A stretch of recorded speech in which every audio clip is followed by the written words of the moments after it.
Hello সবাইকে friends, কেমন আছো সবাই? চলে আসলাম আরেকটা ভিডিও নিয়ে ফ্রেন্ডস। তো আজকে কি রান্না হবে দেখো, পুরো ভিডিওটা দেখলে তারপরে বুঝতে পারবে। এখানে আমি চিকেন কেটে নিয়েছি, চিকেন পরিষ্কার করে ধুয়ে আলু আর চিকেন নিয়ে নিলাম।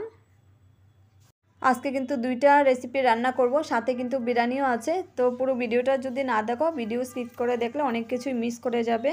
তো ধৈর্য সহকারে পুরো ভিডিওটাই দেখো। এখানে কিন্তু প্রথমে আমি চিকেনটা বসিয়ে দিলাম আর মশলা এক এক করে আমি সব দিয়ে দিচ্ছি, হলুদ মরিচ যা লাগে আর ময় মশলা কিন্তু সব আমি মিক্সিং করে নিয়েছি। আমি কিন্তু মিক্সিং মশলাটা উপর দিকে দিয়ে দেব। আমি মশলার পাটায় বাটার ঝামেলা রাখিনি, আজকে যেহেতু দুই একটা রান্না বেশি হবে তার জন্য আর ঝামেলা না করে মিক্সিং মশলা দিয়ে আজকে রান্না করব। চিকেনটা নাড়াচাড়া করে সুন্দরভাবে দেওয়ার পর আমি যে মশলাটা মিক্সিং করে রেখেছিলাম এটা কিন্তু চামচের সাহায্যে এক চামচ করে করে আমি সবগুলা দিয়ে দিচ্ছি। ফ্রেন্ডস, এখানে মশলা আমি কী কী নিয়েছি তোমাদেরকেও বলে দিচ্ছি। জিরা, ধনিয়া আর হচ্ছে আদা, রসুন, পেঁয়াজ, এলাচ, দারচিনি, গোলমরিচ আর হচ্ছে কয়েকটা শুকনো লঙ্কা আমি এখানে নিয়েছিলাম। তো সবগুলাই কিন্তু আমি এক এক করে মিক্সিং করে এনেছিলাম। এদিকে সব মশলা দেওয়ার পর চিকেনটা আমি ভালো করে কষিয়ে নিয়েছি। কষিয়ে নিয়ে তারপর পরিমাণ মতো আমি জল দিয়ে দিলাম। জল দিয়ে এখন কিন্তু আমি প্রায় 10 থেকে 15 মিনিট আমি ঝোলটা সিদ্ধ করে নেব।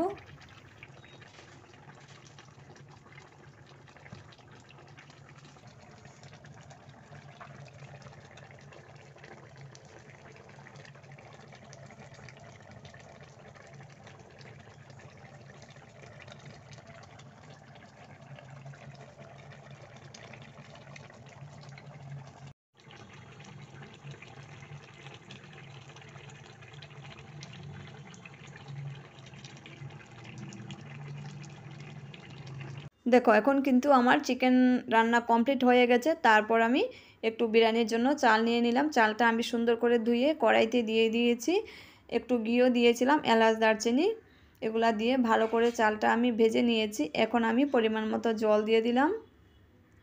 ঘি দিয়ে চালটা আগে ভেজে নিলে ভাতটা কিন্তু সুন্দর ঝরঝরে হয়, তার জন্য আমি আগেই চালটা ভেজে নিয়েছি। আর এদিকে জল দেওয়ার পর আমি কিন্তু একটু পর পর একটা ছেনির সাহায্যে এরকমভাবে নাড়াচাড়া করে দিচ্ছি, তা না হলে আবার লেগে যাবে কড়াইতে। তো এর জন্য দেখো ভাতটা কিন্তু আমার সুন্দর একটা ঝরঝরা হয়ে গেছে। তো বন্ধুরা, আমি কিন্তু বেশিরভাগই কড়াইয়ের মধ্যে মানে বিরিয়ানি বা ফ্রাইড রাইস এটা বানিয়ে থাকি। আমার কাছে মনে হয় মানে কড়াইয়ের মধ্যে হলেই আমি মানে কমফোর্টেবল মনে করি, যে বানাতে সুবিধা হবে। এর জন্য না হলে প্রেশার কুকারও বানানো যায়। প্রেশার কুকারের ভাতটা হয়তো ঝরঝরে একটু কম হয় আমার কাছে মনে হয়, তার জন্য। তো এই হচ্ছে বিরিয়ানির জন্য যে চালটা ফুটিয়েছিলাম, পারফেক্টভাবে হয়ে গেছে। এখন আমি চিকেন দিয়ে দিলাম উপর দিকে আর কিছু কিশমিশ ছড়িয়ে দিয়ে দিয়েছি। এখন কিন্তু নাড়াচাড়া করে দিব সুন্দরভাবে। এদিকে বিরিয়ানিও কিন্তু আমার প্রায় কমপ্লিট হয়ে গেছে। আর হচ্ছে আমি আলাদা করে মাছের ঝোল করেছিলাম, এটা আর ভিডিওতে দেখাতে পারিনি। তো ফ্রেন্ডস, এখন হচ্ছে দেখো আমার চিকেন রান্নাও হয়ে গেছে, বিরিয়ানি রান্নাও হয়ে গেছে। আর মাছের ঝোলটা যে করেছিলাম এটা কিন্তু আর দেখাতে পারিনি, তো এটাও রান্না হয়ে গেছে। এখন হচ্ছে গিয়ে এখনও বাকি রয়েছে একটা রেসিপি, ডিম, যেটা আমি সিদ্ধ দিয়ে দিলাম। ডিম আর আলু একসাথে দিয়ে দিয়েছি। এদিকে হচ্ছে গিয়ে ডিম আলু সিদ্ধ করে তুলে নিয়ে নিয়েছি। এখন কিন্তু ডিমের খোসাটা ফেলে দিয়ে ডিমটা আমি সুন্দরভাবে ভেজে নিচ্ছি।